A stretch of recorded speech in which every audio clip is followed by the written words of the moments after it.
What's up, guys? Today we will be doing the S21 versus the S25 here. This is an upgrade I think a lot of people are going to make here, and it's a pretty good upgrade for the most part. There's a lot to like about the S25 versus the S21, so let's get into it.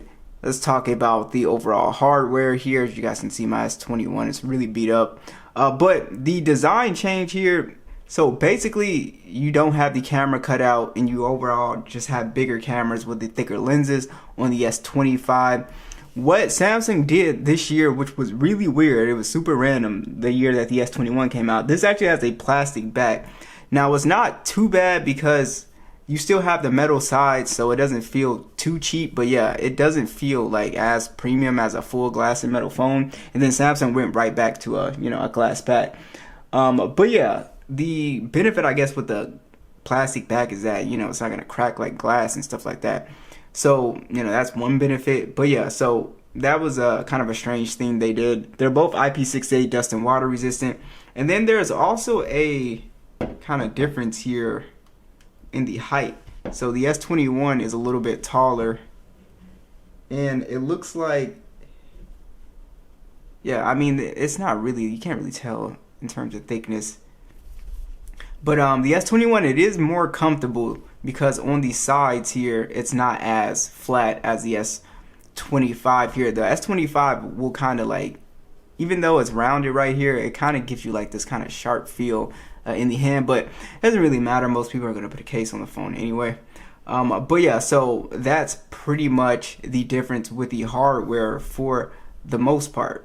Alright, let's go ahead and talk about the display upgrades here. So on the S21, we do have a 6.2 inch display. It is dynamic AMOLED display, and it is 120 Hz HDR10+. This does have a max brightness of 1300 nits. It's 1080p 421 for the PPI, and it has Gorilla Glass Victus. Now, the upgrade here is the S25 also has a 6.2 inch display, but this is now a dynamic LTPO display.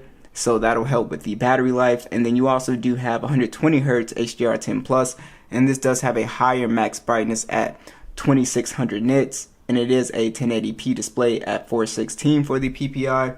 And then you also do have a slightly different, it looks like an aspect ratio here. So I think the aspect ratio, I think it's 19:5:9, and then the S21, this aspect ratio, it looks like it's 20:9. So yeah, that's why the S21 looks kind of like taller. Also, the bezels are a little bit slimmer on the S25 as well. It's not really that noticeable at the top, but you can kind of see it at the bottom for sure. But as far as the colors and everything goes, the actual colors look pretty much the same, especially when you turn the vividness up on the S25. It looks exactly like the S21's display.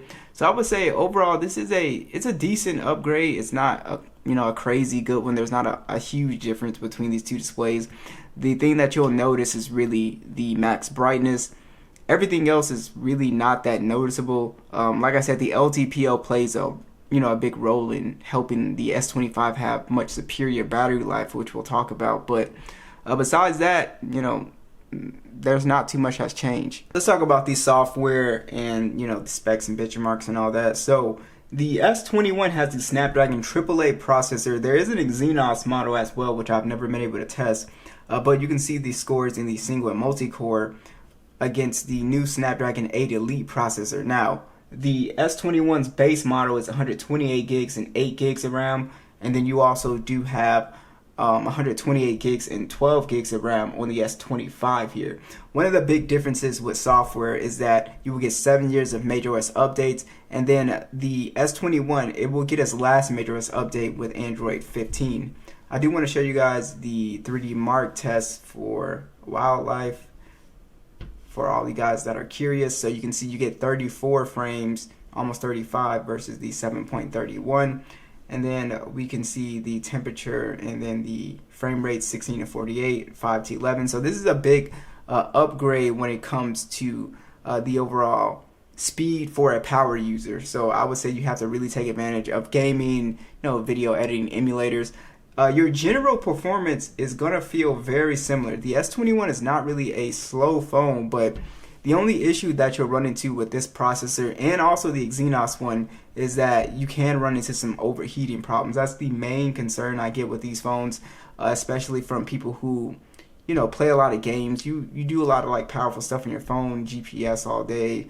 Maybe it's hot outside, stuff like that. Yeah, you'll notice the S25 is going to do a much better job at just doing heavier tasks and stuff like that. So that is definitely something that is a good upgrade here. So the overall chip upgrade for power users is great. I would say if you're a lighter user and you have the Snapdragon model, I don't really run into problems with the S21 for the most part. I can't really say like personally, like every time I use this phone, it's not like it's like lagging all over the place or anything like that. You know, if you're just doing regular stuff, social media, web browsing, video watching, I can't really say I've had an actual issue with this phone. Even when it comes to like playing, you know, like a match or two of PUBG, it can still do that really well. So I would say this is a fantastic upgrade for power users, and really, like, yeah, it's still overall smoother with animations and stuff, and, you know, bouncing in and out of stuff, but I just can't say it's dramatically different. Like, just looking at these two phones, opening stuff, scrolling, it's not like it's like a crazy difference in speed, guys. Like, they feel almost identical. I predicting that the S21 will actually get a lot smoother with the One UI 7 update and the updated animations as well. Now, as far as like gaming performance for a game like PUBG, you can see we can run at 120 frames on the S25, and it does very well with heating and just overall general performance, guys. So you won't really have an issue with playing PUBG, Genshin. This phone is a very powerful phone. It has a very good GPU, and even though like we're already a little bit warm on the S21, but we can still play this at HDR or Smooth Extreme, and it works really well. I don't really have an issue with this phone. Like I said, it's more for a casual gamer. You can still kind of get away with playing on this phone. You can play a couple matches, and I've just never had like an actual issue with playing Call of Duty or PUBG on this phone. But yeah, it does get a little bit warm. It's already warm, you know, now. Just we haven't been just opening up applications and stuff. But yeah, it's still very smooth, but I don't have an issue with this one. So yeah, the gaming performance is much better, overall smoother. But like I said, you would really have to, you know, take advantage of the newer CPU on here. All right, so let's check out these speakers, max volume. We'll start with the S21.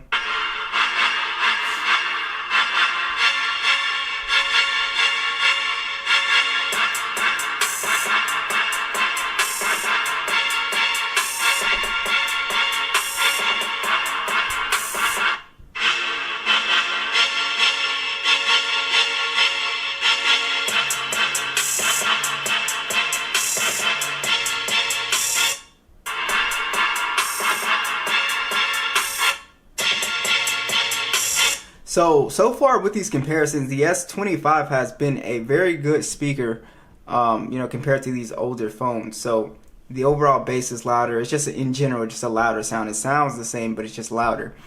So that is a pretty nice upgrade there. The fingerprint scanners have remained the same. And there is something you guys need to know. So we do have the circle to search on the S21, but that's about it. So if you're somebody who is a fan of the Galaxy AI stuff, or if that interests you, like you have a lot of the AI stuff. I never really use the AI stuff, but they have a ton of, you know, the Galaxy AI stuff. You do not have any of those features on the S21, even though it could really run it, because the S22 could run it, but I guess Samsung opted to leave it out because maybe it can't run it on this chip. But yeah, so overall, the AI stuff is cool. There's like a lot of cool stuff. Like I like the audio eraser, the live translation. But Samsung is saying, and this is something you guys need to know, you're gonna have to start paying for these features, I believe, like after 2025.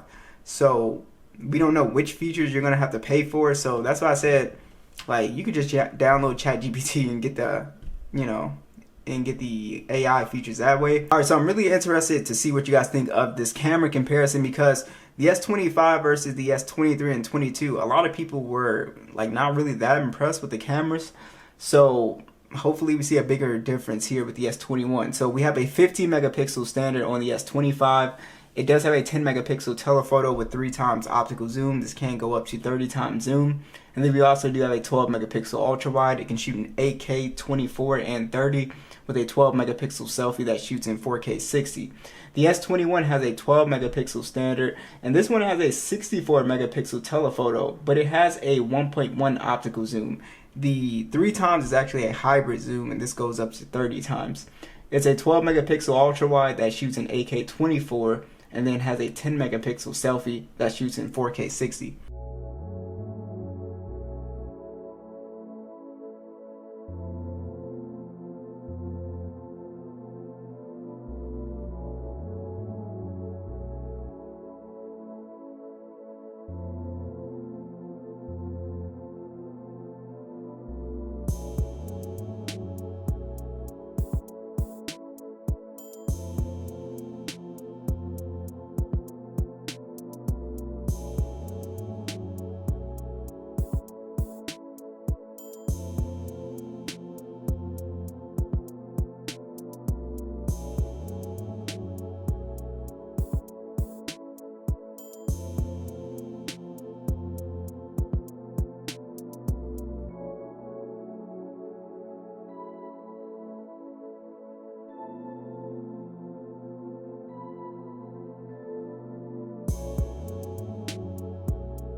Alright, so both phones have a 4,000 milliamp hour battery, and they both have 25 watt charging with wireless and reverse wireless charging. And the battery life is a lot better on the S25. The standby time is a lot better, and if you're doing like gaming or anything intensive, it's not going to completely drain the phone, super quick. So that's a really good thing.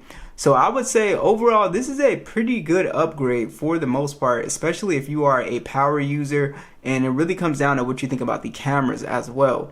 If you're not impressed with the cameras, I would say wait it out till the S26, because this will get the One UI 7 update, so it'll kind of make the S21 feel a lot fresher, a lot newer. But besides that, I mean, this is a pretty decent upgrade overall, guys. I actually do like this upgrade. So what do you guys think? Be sure to let me know. I'll catch you guys in the next one.